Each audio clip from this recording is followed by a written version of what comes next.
Welcome to Zwida Media. If you're new to this channel, please subscribe. Don't forget to like, comment and share.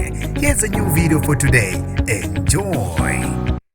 Akubikwa ukuthi kushona abantu abayishumi nambili kwisiphidle sengozi yenyantisayo. Ngibingelele ngiphinde ngilamukele ezindabeni zezwide media. Igama lami ngusibonga konke wakandwandwe Mothanda, ungangibiza intatheli ka YouTube.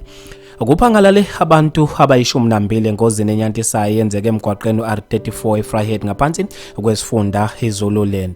Kubikwa ukuthi le ngozi yenzeke emumva kokuba ibhasi ebelilayisha abagibeli lishayisane neloli kuwona lo mgwaqo izolo ebusuku. Kubikwa ukuthi izisulu zingamalungu elinye lamaqembu ezombusazwe benombungazo wogubhu usuku lwabantu abasha kuleli uJune 16. Kubikwa ukuthi abayishumi baphangalale endaweni yesigameko kanti abayishumi nambili baphuthunyiswe esibhedlela. Isimo sabo kubeka ukuthi sibe kakhulu khona esibhedlela. Ababili kubeka ukuthi baphangalale khona esibhedlela. Umnumzane indaba ezinhle sibiyo okhulumela ungqongqoshe wezokuthutha nokuhlaliswa kwabantu kwaZulu Natal umnumzane Siboniso Duma uqinisekisile ukuthi ngempela kube nesigameko esifana nalesi eshiye abantu beshaqeke kakhulu. Imbangela yengozi kuze kube imanje ebengakaziwa. Abantu babe nokuphawula kwahlukahlukene ezinkundleni zokuxhumana ngalo lolu daba.